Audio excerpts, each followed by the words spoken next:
I still have a YouTube channel. I should probably make a new video.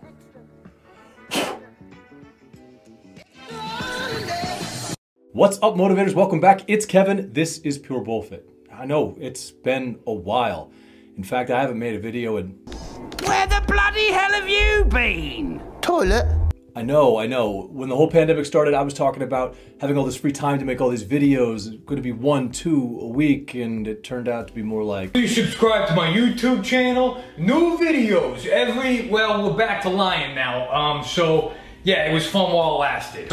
So where the hell have I been? Well, I'd love to tell you that I've been searching the cosmos for the latest scientific research to help you live a longer, better quality life. Or scouring the Sahara in order to find fresh bovine fecal matter to debunk, dispel, and bring you the truth. But the truth is, I had a lot going on. I got depressed and didn't have energy to make content. It really is as simple as that. 2020 has been a very difficult year for everybody. For our part, we've been dealing with crooked contractors who, 6 months into a 6-day job, took off with over $7,000, didn't even complete half of the work. Now we're taking them to court and have to work with a new contracting company in order to make sure we have a roof for winter in Maine. And that's becoming a real concern. I've lost people close to me, 2, in fact, in just the last couple of months, to disparate but really depressing circumstances. On top of that, I've just been trying to focus on the things that I can positively affect and change that I do have the energy for. Sometimes you just need to narrow your scope. I've been focusing on my family, on my wife, my direct coaching clients, and the communities on like Facebook and Instagram. I just haven't had the energy for the content here. But things are changing. We've got a new studio set up. I'm really looking forward to sharing it with you. Refreshed, reinvigorated direction for the channel. And I really am very optimistic and positive about the direction going forward. First things first, I want to point out that Pure Bullfit is apolitical, meaning non-political. It doesn't matter what your race, your creed, your color, your religion, your political affiliation. Everybody deserves resources to live a longer, better quality life. That is the mission statement, to give people actionable information to live longer, better quality lives, and everybody deserves that. I want everyone to feel welcome. As long as you treat others with respect, you're welcome. The only people who get kicked out, it isn't for a difference of opinion with me, it's for treating others poorly. So that said, I am not apolitical. I am a human being who is very passionate about taking care of other people, and I support the policies and the people who are trying to take care of our communities. Now, about 47.6% of you aren't going to agree with what those things are, and you're not going to agree with me, and that's perfectly fine. That's why Pure Bullfit is apolitical, but I am not. So if you go to any of our social media communities on Facebook, Instagram, or otherwise, you can rest assured that it doesn't matter what your beliefs are, you're going to be welcomed. As long as you can walk the walk and talk the talk, everything's going to be fine. But if you go to my personal social media and you get your feelings hurt because you don't agree with me and you expect all of the public figures that you associate with to agree with you, I offer no apologies for that. It's called congratulations, you played yourself.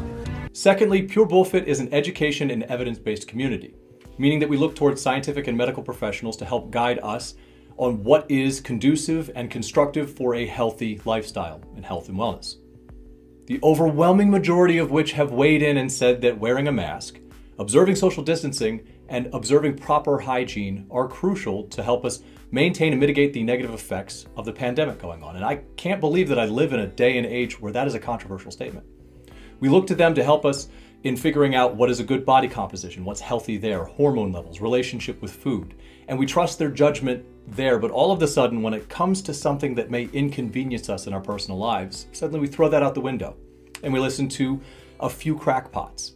There are always going to be doctors who steer away from the norm, who support health at any size, for instance, or other patently absurd and crazy ideas that are not in the interest of the health and wellness of the people who are consuming them.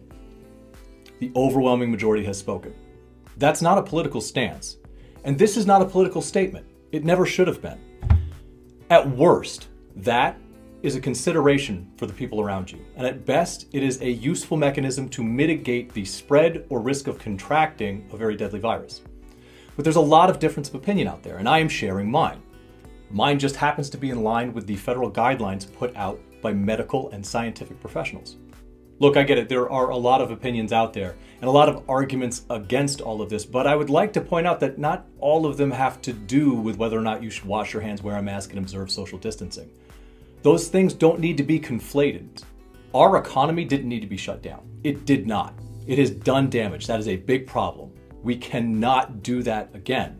We are going to be dealing with the ripple effect of shutting down as long as we did, as irresponsibly as we did, for decades. We are talking about kids in low-income households starving to death. We are talking about big problems that will be felt for a long time. But that has nothing to do with wearing a mask, observing social distancing, and washing your damn hands. It doesn't have a damn thing to do with it at all. This is what we can do. This is what we should do. And I mean that.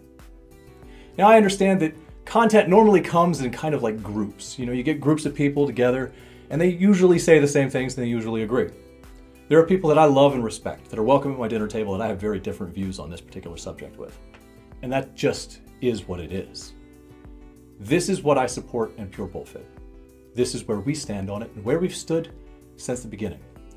Now, with all that said, I'm going to step off my soapbox and get back to talking about fitness. Something a little cheerier, something a little brighter. We're going to be talking about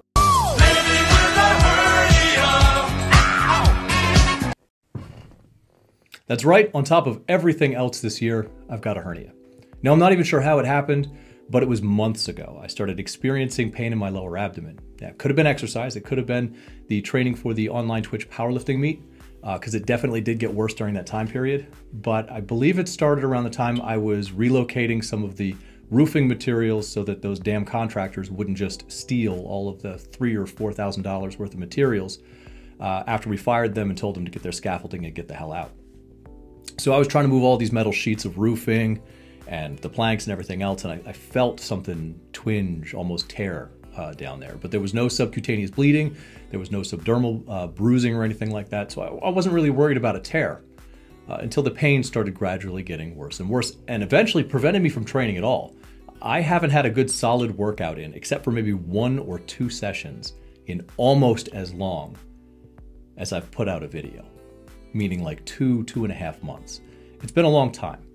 And this is, man, when you're battling depression and everything else, this is not the time to be inactive. Because exercise and activity, while it is not the end-all be-all answer for everybody, it certainly helps most people. And what I want to talk about is a bit about that, talking about how doing the things you need to do can help you stay on top of a low depressive swing and rise out of it. And also, you know, since so many people ask me, since I deal with chronic pain already all the time, how to circumnavigate an injury with and in coordination with medical professional advice, but how to circumnavigate that and stay active despite the fact that things hurt. In the time that I've been gone, Greg Doucette has made 4,984 videos about the same 3 topics. V-Shreds apparently has come back to YouTube and started making videos here or there, or his ads are just getting really long. You chose poorly. Omar Eself went from fitness fat to shredded, and Silent Mike not only came back with a vengeance, but he opened a gym. Congratulations, my dude. I'm really looking forward to seeing 3rd Street Barbell when the world gets back to normal and I can get out of this state. I was gone so long that I got an email from Greg Doucette asking about being a content identifier. Now, I'm sure a lot of people got this email, but it struck me as, damn, I've been out of the game so long. This guy thinks, well, he might need some work. Naturally, I politely declined. I thought it was amusing, though. No, guys, it's been too long. But this happens, and I'm not sitting here making an apology for it, because I don't think people should have to apologize for what they go through. Listen, YouTube's not that serious. If I was concerned about growing as fast as possible, getting as big as possible, I'd be making Natty or Not videos. People eat up that Jersey Shore of fitness content, the desperate housewives of YouTube fitness. If that's what I'd make. It's not, it's about helping people. The mission here has always been, have a little fun doing it, but it's always been to give people actionable information to live longer, better quality lives. That's what we want to do. So, don't worry about me. The way that you can handle depression, one of the avenues that I use, is making sure that you've got a good support structure, but also being open to talking about it. There's this whole toxic idea that men are just repressed emotionally. And I think that's overblown in the media. I think there are some really repressed folks, but being able to talk about the things that are bothering you really can help. Not wallowing in your feelings and really not pursuing any options to get better, but taking small steps and building on those. And exercise is perfect for that. You can take a big goal, break it down into smaller goals, and then organize programming in order to achieve that. And the small successes that you get along the way build a foundation, a resilience against that voice inside your head that says you're not good enough, that it's not worth it, that there's no point, all the awful things that lying voice in your head says when you suffer from something like depression. It gives you resilience for that because you can look back at all of the things that you've accomplished. When I was very recently out of the Marine Corps and struggling with symptoms of post-traumatic stress disorder, when I was really struggling with acute depression and hypervigilance and all the things holding me back and thinking I couldn't do anything, it was exercise, one of the main components, stumbling across East Coast, West Coast strength and conditioning that helped save my life. I'm not saying it's the only thing that brought me from a place where I was having suicidal ideations to feeling good enough to try and help other people, but it was one of the main components. And I saw the lessons and the value of the lessons in iron. You can do this. Repetition, consistency, get up, make a schedule, achieve it, learn from failure, accept that you're not going to be able to do everything. Do what you can, when you can, every time that you can, and give yourself no shit for what you legitimately cannot do. Learn how to be honest with yourself. The iron doesn't lie to you. You lie to you. So really valuable stuff can come out of this. And the ways that I'm going to use it to move forward to combat depression, to make sure that I don't sink in this hole and stay there, because it takes action to get out of it. It takes willpower, but not just willpower alone, not like pulling yourself up by the bootstraps. Not any of the shit that this jackwagon had to say a few years ago. And while Elliot has said some dumb shit in recent years, I think this was the most irresponsible and damaging. Due to some stuff that I went through this time of year in my past, this is kind of a hard time of year for me, and then seasonal depression on top of that, and considering that I lost a foster brother I hadn't seen in years to an overdose late summer, and recently losing Mary, a friend of 25 years, and not having been as close with either of them as I should have been, even though they were local, you know, not seeing them in years, that really ate at me. You know, it's still eating at me. But you've got to find ways to combat that voice in your head that says all the awful things it does. It's a liar. It tells you you're not good enough, that you'll never accomplish anything, that there's no point. And I think that exercise is one of the really amazing ways that we can learn the resilience to overcome and to ignore and endure what that voice has to say. We can take big goals and we can break them down into smaller goals. I want to be in better shape, so I have to exercise. We break that into smaller goals.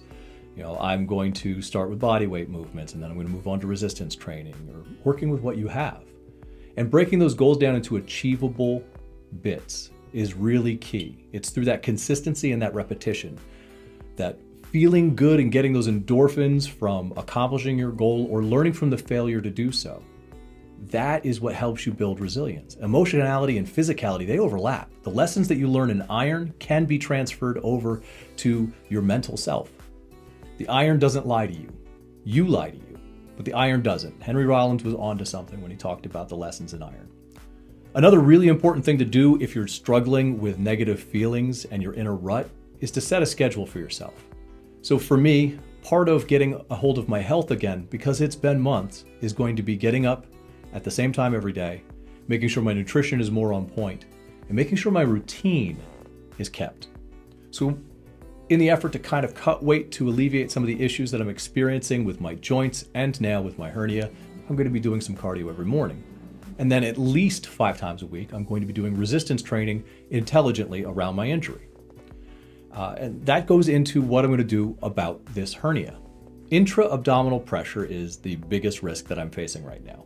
Bracing, pushing out, the risk of pushing that part of my intestine out through the hole in the wall until I can get a surgical remedy and until I can recover from that mesh that they plan to eventually put in. So that means that the heavy weight is on hold. I can't lift heavy right now because it's the most dangerous way. There's a lot of conflicting information if you've got a hernia, what you should do. But there are a few common points. You shouldn't be lifting heavy. The things that make you brace and push that area are going to be problematic. Now, they disagree on whether or not you should do crunches. Oh, you want to strengthen the wall. Oh, you want to avoid that because it's putting you at risk. I'm going to focus on avoiding bracing. My hernia is so low that I can't just use a belt in order to hold it in like some folks could with like an umbilical hernia, perhaps. But I definitely can't because the area that expands is under the belt. And it's a big problem and it hurts real bad, like so bad. Like I said, I was convinced I had testicular cancer. It did not even think that I had a hernia. It just hurt too bad there, not in the area of the hernia. So I'll be doing a lot of higher volume with a lot lower weight. Now that lower weight might be more weight than some use or drastically lower than some others use, but it's relative and that's not the important part. It's going to be reasonable and I'm going to be finding ways to avoid the intra-abdominal pressure. Like here you see me on the bench press and I've got my feet raised. They're not on the bench, I don't fit on the bench, but I've got my feet raised and that takes the pressure off of my stomach in that position where normally I would be bracing my core really, really hard. Does that reduce the amount of weight that I'm able to lift on the bench press? Significantly. Yeah, absolutely. But it's important not to aggravate the issue. In coordination with your doctor, I think the best thing that you can do is to, within the boundaries of what that doctor says is appropriate, move all of your body parts through the fullest range of motion possible, with and without resistance, that does not aggravate or make worse the issue. If you're in constant pain anyway, that's not really a signal that, oh, you can't do anything.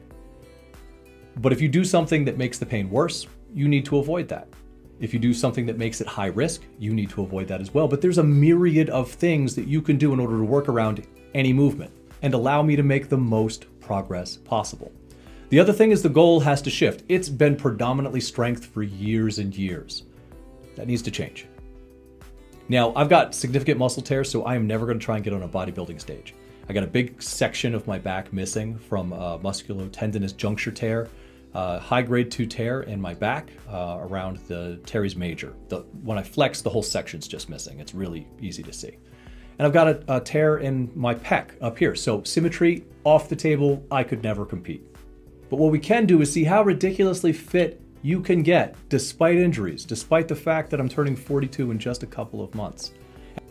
Now let's take a rather average guy like myself, because I've always said I'm not special. Let's take an average guy like me and see what we can accomplish. I've only been strength training since I was about 35. Previous to that, it was all military style workouts. It was all push-ups, sit-ups, runs, pull-ups. I never really worried about how strong I could get. So the lesson here is to work with a medical professional to find out what your boundaries should be. But operating within that boundaries, finding the incredible variety that you can use in order to accomplish similar goals.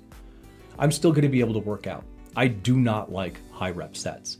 I'm going to be doing a lot of 12 rep sets. I'm going to be doing some sets of 20 or 25, really focusing on reaching fatigue, hypertrophy focused training.